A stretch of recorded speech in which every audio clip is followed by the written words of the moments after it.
Hey guys, welcome back to my channel where I share recipes, meal prep, and dinner inspiration. Today I'll be sharing my current favorite bread recipe. For this recipe, you're going to need warm water, yeast, honey, butter, flour, and salt. I love this bread recipe because it's going to give me enough dough for 4 loaves. So you can really get creative with how you use these loaves. Today I'll be using 2 for sandwich bread. One is going to be a garlic and Parmesan pull-apart bread, and I'll be using this last one for dinner rolls. So let's dive in. I like to use my kitchen scale for this recipe. After I've measured out my water, I zero the scale and add in my yeast and honey. Give that a good stir and let it sit for about 10 minutes. While that's sitting, I'm going to measure and melt my butter. I just pop it in the microwave till it's mostly melted and then give it a good stir to melt the rest.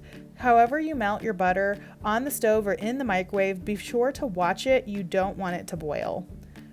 Once that's all melted, I'm going to measure out my flour and add in the salt. Give that a gentle stir to mix that in. Once my water mixture is nice and foamy, I'm going to slowly add it to my bowl with the flour. Now it's time to add in that butter as well. You can see you're going to need a big bowl for this.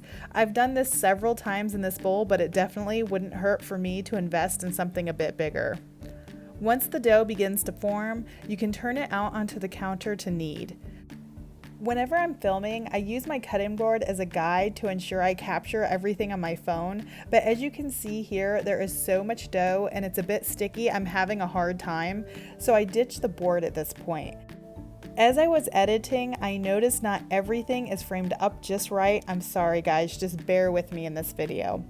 Anyways, you're going to knead this for about 10 minutes until it's smooth.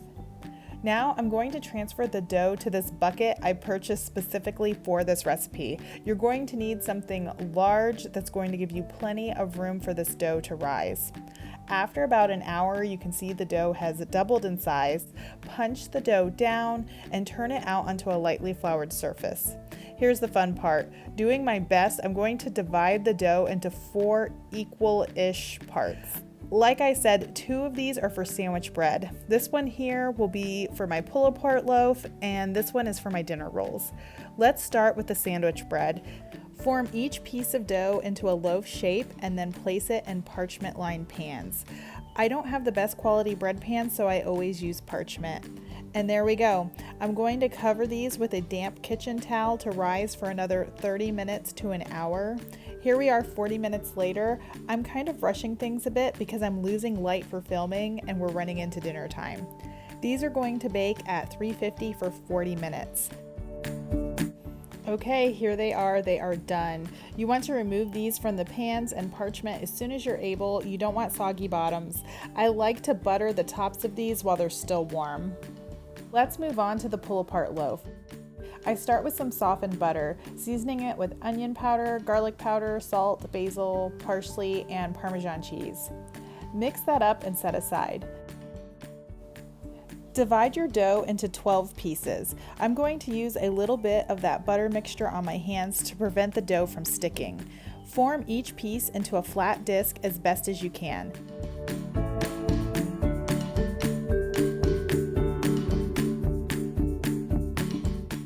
Now slather the top of each disc with some of that butter. Stack them up on top of one another.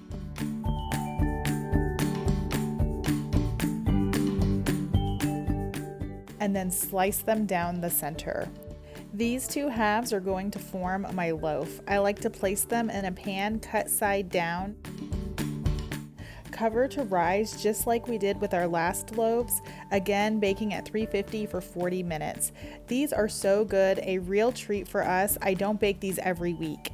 You can really get creative with the ingredients. There are tons of recipes out there. I recently made 2 of these loaves for a Bible study I hosted, and they were the first thing to go. I think they are great to bring to any gathering. You could go sweet or savory.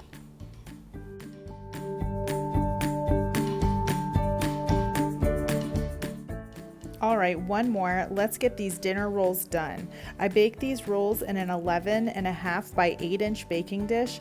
I love to use these for sandwiches. Sometimes I make them small, like Hawaiian roll size for sliders, by dividing the dough into 15 pieces, doing 5 rows of 3. But this night I wanted them a bit bigger for burgers, so I divided my dough into 9 pieces and did 3 rows of 3. Again, covering with a damp cloth to rise. Here it is about 45 minutes later. Bake until golden brown. Here we are. These were perfect for our burgers. If 4 loaves is too many for your family, remember you can freeze bread dough. Once you've placed your dough in that parchment-lined pan, pop it in the freezer lightly covered. It will rise in the freezer. Once frozen, you can remove it from the pan and store it in a Ziploc bag. I did this at Christmas time. Return the frozen dough to the pan to thaw before baking. Obviously, loaves take much longer to thaw. This method works especially well for dinner rolls. If you have leftover bread, it can be used for croutons or breadcrumbs. My kids love this French toast casserole. I'll be sure to link the recipe in the description box below. Baking your own bread is such a good way to slim down the grocery budget. If you're looking for more ways to save at the grocery store, check out this video here. I've also got some meal planning and prep videos. I'll be sure to link those in the description box below.